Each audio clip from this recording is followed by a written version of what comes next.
Hey everyone, welcome back to the BookTubePrize channel. My name is Robert, and I am here today with another stack of 10 relatively new books that publishers have sent me for consideration for next year's BookTube Prize. And today we're moving back to the nonfiction category. The first one is called Radiant: The Dancer, the Scientist, and a Friendship Forged in Light by Liz Heinecke. At the turn of the 20th century, Paris was a hotbed of creativity. Technology boomed, delivering to the world electric light, the automobile, and new ways to treat disease, while imagination blossomed, creating Art Nouveau, motion pictures, and modernist literature. Immersed in this effervescent period, Radiant introduces Loie Fuller, an American performance artist who became a living symbol of Art Nouveau with hypnotic dances and stunning theatrical effects. A pivotal figure during this time, but largely forgotten today, she was a pioneer of modern dance, perennially broke, who never took no for an answer. In the early 1900s, she heard about Marie Curie's discovery of a glowing blue element and dreamed of using it to dazzle audiences on stage. The two connected over their mutual fervor for innovation, thrilled by the prospect of what they could accomplish together. Although Loie's dream wouldn't be realized, her connection with Marie endured.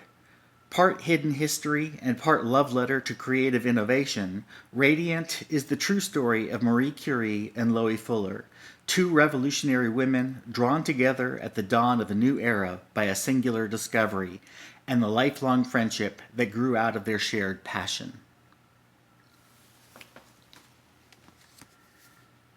The next one is called Let the Record Show: A Political History of ACT UP New York, 1987 to 1993, by Sarah Schulman.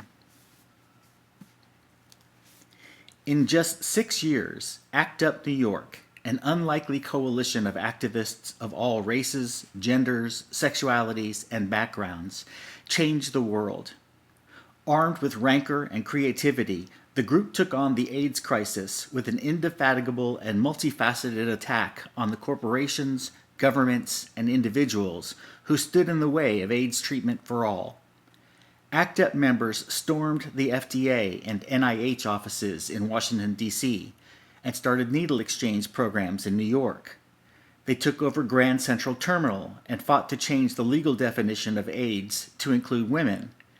They transformed the American insurance industry, weaponized art and advertising to push their agenda, and battled and beat the New York Times, the Catholic Church, and the pharmaceutical industry. The group's activism, in its complex and intersectional power, transformed the lives of people with AIDS and the bigoted society that had abandoned them. 20 years in the making, based on nearly 200 interviews with ACT UP members, and rich with lessons for today's activists, Let the Record Show is the most comprehensive political history ever assembled of ACT UP and American AIDS activism. It's a revelatory exploration and a long overdue reassessment of the coalition's inner workings, conflicts, achievements, and ultimate fracturing. Sarah Schulman, one of the most revered writers of her generation, explores the how and the why, examining with her characteristic rigor and bite how a group of desperate outcasts changed America forever, and in the process created a livable future for generations of people across the world.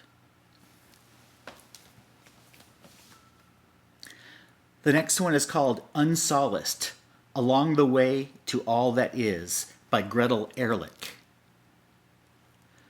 From the author of the enduring classic The Solace of Open Spaces, here is a wondrous meditation on how water, light, wind, mountain, bird, and horse have shaped her life and her understanding of a world besieged by a climate crisis. Amid species extinctions and disintegrating ice sheets, this stunning collection of memories, observations, and narratives is acute and lyrical, Whitman-esque in breadth, and as elegant as a Japanese tea house. Sentience and sunderance, Ehrlich writes. How we know what we know, who teaches us, how easy it is to lose it all. As if to stave off impending loss, she embarks on strenuous adventures to Greenland, Africa, Kosovo, Japan, and an uninhabited Alaskan island, always returning to her simple Wyoming cabin at the foot of the mountains and the trail that leads into the heart of them.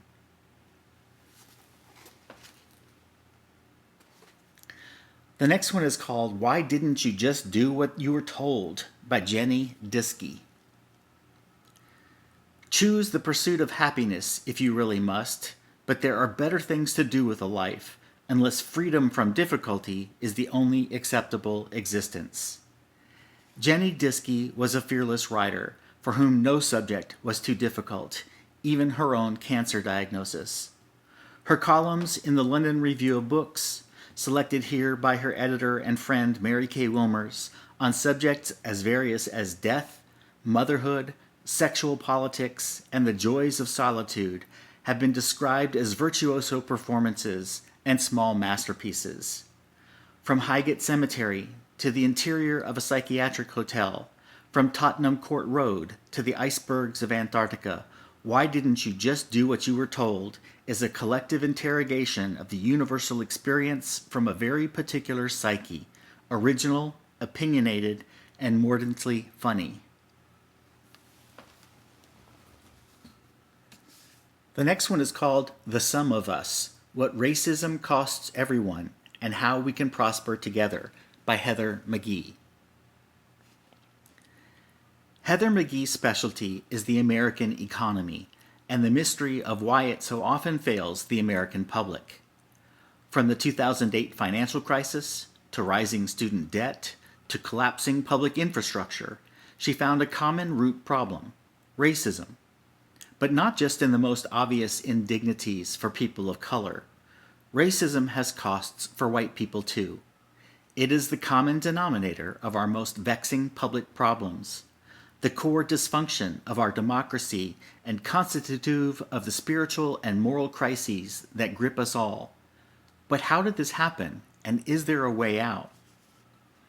McGhee embarks on a deeply personal journey across the country, from Maine to Mississippi to California, tallying what we lose when we buy into the zero-sum paradigm, the idea that progress for some of us must come at the expense of others.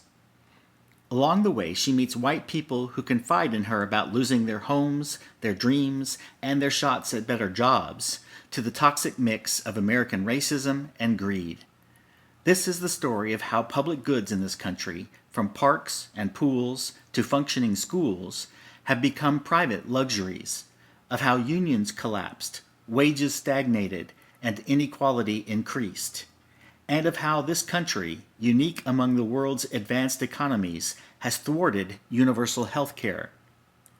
But in unlikely places of worship and work, McGhee finds proof of what she calls the solidarity dividend, the benefits we gain when people come together across race to accomplish what we simply can't do on our own. The Sum of Us is a brilliant analysis of how we arrived here, divided and self-destructing, materially rich but spiritually starved and vastly unequal. McGhee marshals economic and sociological research to tell an irrefutable story of racism's costs. But at the heart of the book are the humble stories of people yearning to be part of a better America, including white supremacy's collateral victims, white people themselves. With startling empathy, this heartfelt message from a black woman to a multiracial America leaves us with a new vision for a future in which we finally realize that life can be more than a zero-sum game.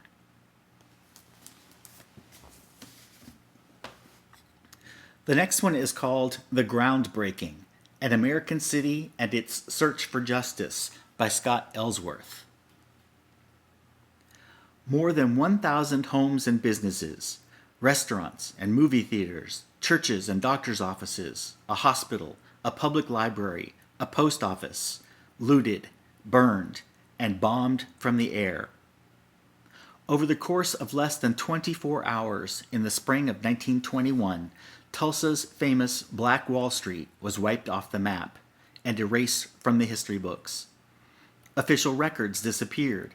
Researchers were threatened, and the worst single incident of racial violence in American history lay buried for more than 50 years. But there were some secrets that would not die. A riveting and essential new book, The Groundbreaking, not only tells the long-suppressed story of the notorious Tulsa Race Massacre, it also unearths the lost history of how the massacre was covered up, and of the courageous individuals who fought to keep the story alive. Most important, it recounts the ongoing archaeological and true crime saga of the search for the unmarked graves of the victims of the massacre, and of the fight to win restitution for the survivors and their families. Both a forgotten chronicle from the nation's past and a story ripped from today's headlines, The Groundbreaking is a page-turning reflection on how we as Americans must wrestle with the parts of our history that have been buried for far too long.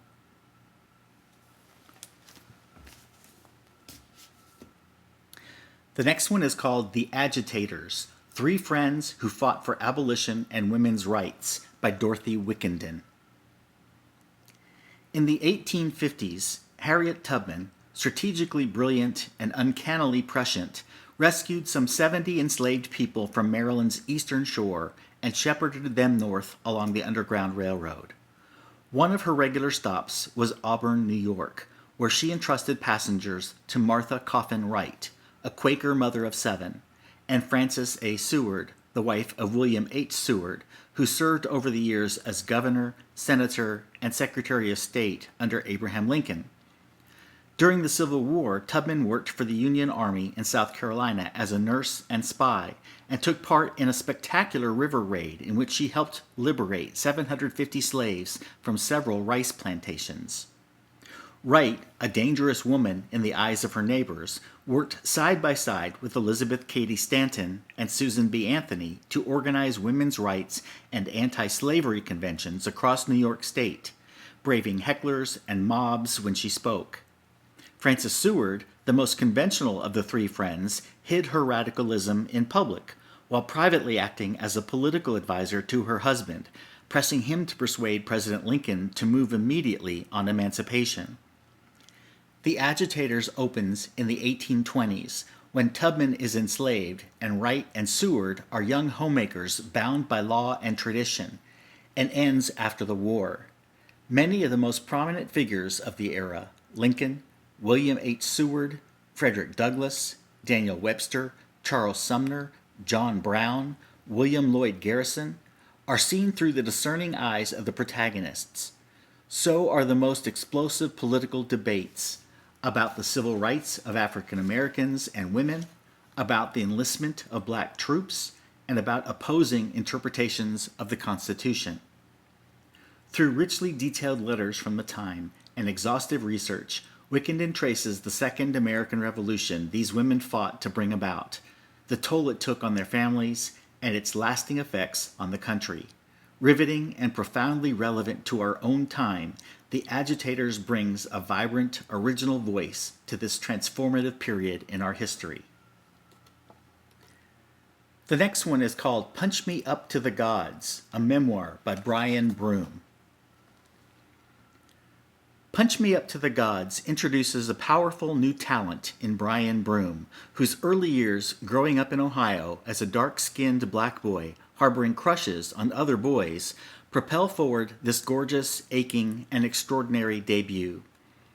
Broome's recounting of his experiences in all their cringeworthy, hilarious, and heartbreaking glory reveal a perpetual outsider trying to learn how to be a man in a place, in a family, in a community where everything he is seems to run counter to everything he's supposed to be. Cocaine-fueled hookups and bottles of Jack Daniels help soothe Broome's hurt young psyche, usually to uproarious and devastating effect. A no-nonsense mother and broken father play crucial roles in our Misfits origin story. But it is Broome's voice in the retelling that shows the true depth of vulnerability in young black boys that is often quietly near to bursting at the seams. Other black lives catch Broome's eye and heart, and ours. There's Twan, a young boy clinging to his father on a bus, blissful in a boyhood not yet sullied, but under pressure. And there are the nameless boys of Gwendolyn Brooks' iconic poem, We Real Cool, offering Broome's coming-of-age a poignant, affectionate framing. Poetic, raw, and destined to be a classic, Punch Me Up to the Gods is a narrative of incredible personal transformation and acceptance, cutting to the heart of ongoing cultural conversations about blackness in America. The next one is called Tiger Girl and the Candy Kid, America's Original Gangster Couple by Glenn Stout. Before Bonnie and Clyde, there were Tiger Girl and the Candy Kid. In the wake of World War, a pandemic, and an economic depression, Margaret and Richard Whittemore, two love-struck working-class kids from Baltimore, reached for the dream of a better life. The couple headed up a gang that in less than a year stole over $1 million worth of diamonds and precious gems, a value of over $10 million today. Margaret was a chic flapper, the archetypal gun moll, a partner to her husband's crimes. Richard was the quintessential bad boy, whose cunning and violent ambition allowed the Whittemores to live the kind of lives they'd only seen in the movies. Along the way, he killed at least 3 men until prosecutors managed a conviction. As tabloids across the country blared the details of the couple's star-crossed romance, they became heroes to a new generation of young Americans who sought their own version of freedom. Against the backdrop of the Roaring Twenties excesses, acclaimed author Glenn Stout takes us from his jailhouse to the speakeasy, from the cabarets where the couple celebrated good times to the gallows where their story finally came to an end, leaving Tiger Girl pining for a final kiss. Tiger Girl and the Candy Kid is a thrilling tale of rags to riches, tragedy, and infamy.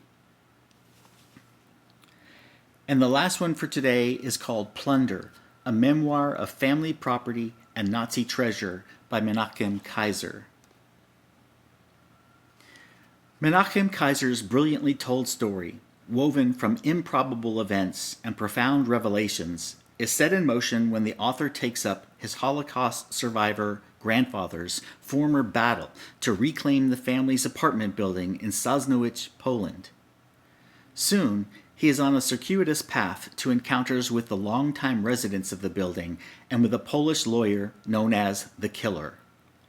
A surprise discovery that his grandfather's cousin not only survived the war, but wrote a secret memoir while a slave laborer in a vast secret Nazi tunnel complex, leads to Kaiser being adopted as a virtual celebrity by a band of Silesian treasure seekers who revere the memoir as the indispensable guidebook to Nazi plunder. Kaiser, mining rich original research, immerses readers in profound questions that reach far beyond his personal quest. What does it mean to seize your own legacy? Can reclaimed property repair rifts among the living? Plunder is both a deeply immersive adventure story and an irreverent, daring interrogation of inheritance, material, spiritual, familial, and emotional. Okay, so we have another 10 books in the nonfiction category for next year's BookTube Prize. I have a couple more stacks to review shortly, so in another couple of days, I'll see you again. Bye, everybody.